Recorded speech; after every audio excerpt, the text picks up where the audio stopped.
അസ്സലാമലൈക്കും. എന്തൊക്കെയാണ് വിശേഷങ്ങൾ? സുഖല്ലേ? എല്ലാവർക്കും സുഖം എന്ന് വിചാരിക്കണം. അൽഹംദുലില്ലാ, നമുക്കും വലിയ കുഴപ്പമൊന്നുമില്ല, സുഖം തന്നെയാണ്.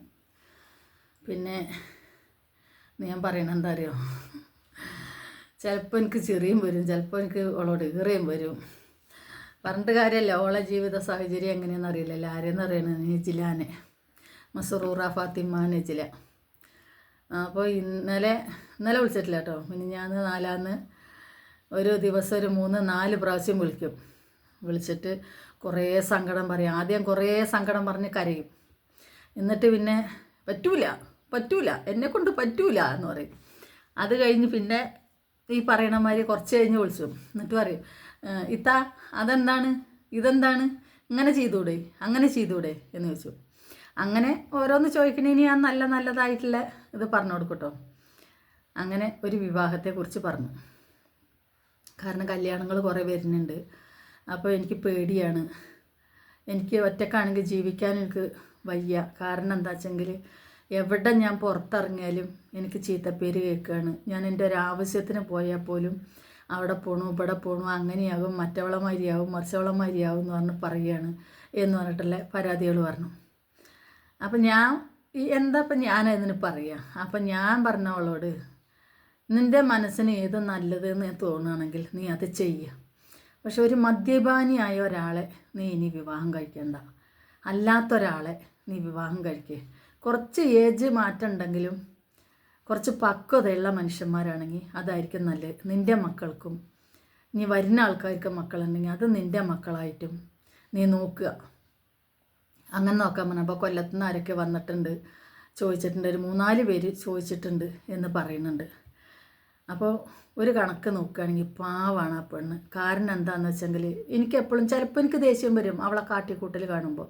പക്ഷെ പിന്നെ ഞാൻ ആലോചിക്കും, കാരണം 10-25 വയസ്സായപ്പോഴത്തേന് 3 കല്യാണം കഴിഞ്ഞു, 4 പ്രസവം കഴിഞ്ഞു, ജീവിതവും തീർന്നു.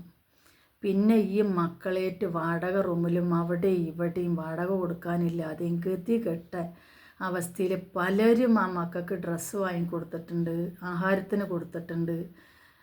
കുറേ പ്രശ്നങ്ങൾ ആ വഴി അവൾക്ക് വന്നിട്ടുണ്ട്. പക്ഷെ എന്നാലും പാവം തോന്നാൻ ചില സമയത്ത്. കാരണം എന്താ വെച്ചെങ്കിൽ നമ്മൾ ഇന്ന് വാപ്പിയും ഉമ്മയും കൂട്ടവും കുടുംബവും എല്ലാവരും കൂടി സഹായിച്ചിട്ട് തന്നെ 3 മക്കളെ ഉണ്ടെങ്കിലും നോക്കിയിട്ട് പോകണം. കാരണം ഒരു പെൺകുട്ടിനെ നമ്മൾ കല്യാണം കഴിച്ചു കൊടുത്താൽ കുട്ടിയുടെ വാപ്പാൻ്റെ വകയായിട്ടുള്ള ഉമ്മയോ വാപ്പയോ എന്തെങ്കിലും ആ മക്കൾക്ക് സഹായിക്കും, ഉമ്മാൻ്റെ കുടുംബത്തിൽ നിന്ന് എന്തെങ്കിലും സഹായിക്കും. പക്ഷെ ആ പെണ്ണിന് കുടുംബത്തിൽ നിന്ന് ഒരു സഹായവും ഇല്ല കേട്ടോ. ഒരു വീട് വെച്ചു, ആ വീട് വെച്ചതിന് കുറച്ച് പൈസകളോളം മാമന്മാരാരൊക്കെ കൊടുത്തിട്ടുണ്ട്. പക്ഷെ വാപ്പയും ഉമ്മയായിട്ട് സഹായിക്കാനോ സഹോദരന്മാരായിട്ട് സഹായിക്കാനോ ഇല്ല. ഓലെ കുറ്റം പറയുകയല്ല, കാരണം അവരെ കൊണ്ടും വയ്യ. വാപ്പാക്ക് സുഖമല്ല, വാപ്പാക്ക് ഓപ്പറേഷൻ കഴിഞ്ഞൊക്കെ നമ്മളെല്ലാവരും അറിഞ്ഞതാണ്. അതേമാതിരി ഉമ്മാക്ക് സുഖമല്ല. അതേമാതിരി സഹോദരന് ഭാര്യ പഠിക്കണു, ഒരു കുട്ടിയുണ്ട്, അതിൻ്റെ കാര്യം നോക്കണം. അതും സ്ഥിരമായിട്ട് ജോലി ഉണ്ടാകില്ല. കാരണം മരത്തിൻ്റെയൊക്കെ പണിയാവുമ്പോൾ നമ്മളെ ഈ മഴക്കാലമൊക്കെ വന്നു കഴിയുമ്പോൾ ചിലപ്പോൾ പണി ഉണ്ടാവില്ല. അപ്പോൾ അല്ലെങ്കിൽ ഒരു കല്യാണം കഴിഞ്ഞ് മക്കളും കുട്ടികളായി ഭാര്യ പഠിക്കണുണ്ടെങ്കിൽ പിന്നെ പെങ്ങന്മാരെ മക്കളെയൊന്നും നോക്കാനൊന്നും എപ്പോഴെങ്കിലുമൊക്കെ എന്തെങ്കിലും ചെയ്യാന്നല്ലാതെ സ്ഥിരമായിട്ട് അവർക്ക് നോക്കാനുള്ള ഇതൊന്നും ഉണ്ടാവില്ല. ഇപ്പോഴാണെങ്കിൽ മഴ മാറാൻ വേണ്ടി നെജില ദുആ ചെയ്യാണ്. കാരണം എന്താണെന്ന് വെച്ചെങ്കിൽ അവൾക്ക് ജോലിക്ക് പോകണം. പാലെടുപ്പ് നടന്നെങ്കിൽ അവളെ മക്കൾക്ക് ധൈര്യമായിട്ട് ആഹാരം കൊടുക്കാൻ അവൾക്കൊരു ധൈര്യം ഉണ്ടാവുള്ളൂ. അധ്വാനിക്കാൻ അവൾ റെഡിയാണ്. പക്ഷേ അതിൻ്റെ സാഹചര്യം ഇല്ല എന്നുള്ളതാണ് ശരി.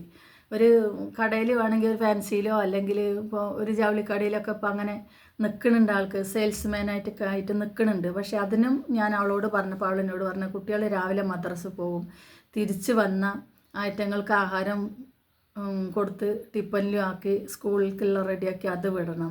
പിന്നെ താഴെ ഉണ്ടല്ലോ ഒരു കുറുമ്പം, ഓളെ ചെറിയ മകൻ മിക്സൽ, വല്ലാത്ത കുറുമ്പനാണ് ആ കുറുമ്പം. അതിൻ്റെ ഒക്കെ വീഡിയോ ഒക്കെ ഓരോന്ന് കാണുമ്പോഴും അല്ല വിളിക്കുമ്പോഴൊക്കെ, ഇന്നലെ മിഞ്ഞാന്ന് വിളിച്ചപ്പോൾ എനിക്ക് പാട്ടൊക്കെ പാടി തന്നു. അപ്പോൾ അതൊക്കെ കാണുമ്പോൾ നമുക്ക് പാവം തോന്നുകയാണ്. എന്താണെന്ന് വെച്ചെങ്കിൽ എന്താ ചെയ്യുക, നമ്മളെന്താ ചെയ്യുക. അപ്പോൾ ഞാൻ എന്നോട് പറഞ്ഞപ്പോൾ ഞാൻ ഇങ്ങനെയാണ് പറഞ്ഞത്, വിവാഹത്തെക്കുറിച്ച് പറഞ്ഞപ്പോൾ ഒരു മദ്യപാനി അല്ലാത്തൊരാളെ വിവാഹം കഴിക്കുക. അതോടൊപ്പം തന്നെ നിൻ്റെ കുടുംബത്തിനെയും സഹോദരന്മാരെയും മാമന്മാരെയും മഹലും ഒക്കെ നിൻ്റെ കൂടെ നിർത്തിക്കൊണ്ട് എല്ലാവരെയും സപ്പോർട്ട് കിട്ടുന്ന മാതിരിയുള്ള ഒരു വിവാഹബന്ധത്തിലേക്ക് നീ പോവുക. അല്ലാത്തൊരു ഇതിൽ നീ പോവണ്ട. തൽക്കാലം ഒരു 6 മാസം ചിലപ്പോൾ സന്തോഷവും സ്നേഹവും സംരക്ഷണവും ഒക്കെ ഉണ്ടാവും. അത് കഴിയുമ്പോൾ മദ്യപാനികളുടെ സ്വഭാവം ഏത് നേരത്തും മാറാം. അപ്പോൾ അതില്ലാത്തൊരാളെ കണ്ടുപിടിക്കണേ എന്ന് ഞാൻ പറഞ്ഞിട്ടുണ്ട്. ഏതായാലും കുറേ വരുന്നുണ്ട് എന്ന് പറഞ്ഞിട്ടുണ്ട്. അങ്ങനെ ഏതെങ്കിലുമൊക്കെ ഒന്ന് കണ്ടുപിടിക്കാൻ പറഞ്ഞിട്ടുണ്ട്. അതിനിപ്പോൾ അവൾക്ക് വാപ്പിയും ഉമ്മയും സഹോദരന്മാരുണ്ട് കണ്ടുപിടിച്ച് കൊടുക്കാനൊക്കെ. പക്ഷെ എന്നാലും ചില നേരത്തോളം കുറുമ്പ് കാണുമ്പോൾ നമുക്ക് എൻ്റെ അടുത്തൊക്കെ ആണെങ്കിൽ ചിലപ്പോൾ ഞാൻ 2 പൊട്ടിച്ചിട്ടുണ്ടാവും. കാരണം എന്താ വെച്ചാൽ ചില സമയത്ത് അവളതങ്ങനെയാണ്. ചില ഷോർട്സ് വീഡിയോകളും ഇതൊക്കെ ഇടുമ്പോൾ അപ്പം ഞാൻ അതിന് എന്തെങ്കിലുമൊക്കെ പറഞ്ഞ് ഞാൻ അവളെ ചീത്ത പറയും. അപ്പോൾ അവൾ പറയും, ഇത്ത എപ്പോഴെങ്കിലും എനിക്കൊരു സന്തോഷം വരുമ്പോൾ ഞാൻ എന്തെങ്കിലുമൊക്കെ നിട്ട് പോണതാണ്, അല്ലാതെ ഞാൻ വേണമെന്ന് വെച്ച് ചെയ്യണമല്ല. ഒരു എൻജോയ്മെൻറ്റ് ഒരാളും ഇല്ലാതെ ഞാനും എൻ്റെ 3 മക്കളും മാത്രം ഇങ്ങനെ ജീവിക്കുമ്പോൾ ചില രാത്രികൾ എത്രയോ രാത്രികളിൽ ഞാൻ എൻ്റെ ഈ മക്കളെ ഇട്ടിട്ട് എവിടെയെങ്കിലും പോയാലോ എന്ന് ചിന്തിച്ചിട്ടുണ്ട്. പിന്നെയും ഞാൻ വേണ്ട, എൻ്റെ മക്കൾക്ക് ഞാനും കൂടി പോയാൽ ആരും ഉണ്ടാവില്ല എന്നുള്ള ചിന്ത വന്നുമ്പോൾ പിന്നെയും ഞാൻ അവരെ അടുത്ത് കൂട്ടിപ്പിടിച്ചിരിക്കും. അപ്പോൾ കുറേ ഞാൻ പറഞ്ഞു കൊടുത്തുട്ടോ. കാരണം ഒരു 5-6 കൊല്ലം കൂടി കഴിഞ്ഞാൽ നിൻ്റെ കഷ്ടപ്പാടുകളൊക്കെ ഏകദേശം തീരും. അതിലിടക്ക് ഇങ്ങനെ ഒരു നല്ല വിവാഹാലോചന വരികയാണെങ്കിൽ നീ സ്വീകരിക്കണം. അത് മദ്യപാനി അല്ലാത്തൊരു മനുഷ്യനാണെങ്കിൽ, കുറച്ച് പക്വതയുള്ള മനുഷ്യനാണെങ്കിൽ നിനക്ക് നല്ലതാണ്. നിൻ്റെ ഭാവിയിലേക്ക് നിനക്ക് തല ഉയർത്തി നടക്കാം. നിൻ്റെ കുടുംബത്തിൻ്റെ ഇടയിലും എല്ലായിടത്തും അഭിമാനത്തോടെ നിനക്ക് ജീവിക്കുക. അതല്ലാന്നുണ്ടെങ്കിൽ നീ 3 മദ്യപാനി വിവാഹം കഴിച്ച് ഇങ്ങനെ നശിച്ച് 4മത്തവും നീ അതായി എന്തെങ്കിലും ഒന്ന് സംഭവിച്ചു പോയാൽ പിന്നെ നീ തലനൂർത്തി നടക്കാൻ നിനക്ക് പറ്റില്ല എന്നൊക്കെ പറഞ്ഞു കൊടുത്തിട്ടുണ്ട്. എന്തായാലും ശരി എന്നൊക്കെ പറഞ്ഞിട്ടുണ്ട്. ഇനി അങ്ങനെ ചെയ്യുള്ളൂ എന്നും പറഞ്ഞിട്ടുണ്ട്. ഇനി അള്ളാഹു എന്ത് വിധിയാണ് അവൾക്ക് വെക്കണമെന്ന് അള്ളാഹ്ക്ക് മാത്രമേ ഉള്ളൂ, നമുക്കാർക്കും അറിയില്ല. ഏതായാലും എനിക്കതിങ്ങനെ പറയണമെന്ന് തോന്നി. കാരണം ചില സമയത്ത് വിളിച്ചിട്ടില്ല കരച്ചിൽ കാണുമ്പോൾ നമുക്ക് പാവം തോന്നുകയാണ്.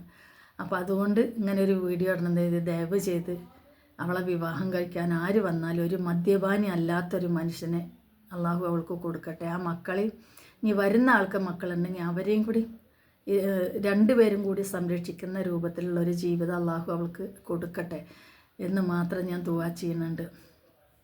അപ്പോൾ എല്ലാവർക്കും അസ്സലാമു അലൈക്കും. അടുത്തൊരു വീഡിയോയിൽ കാണുന്നവരേക്കും ജീവനോടുണ്ടെങ്കിൽ ഇനിയും കാണാം.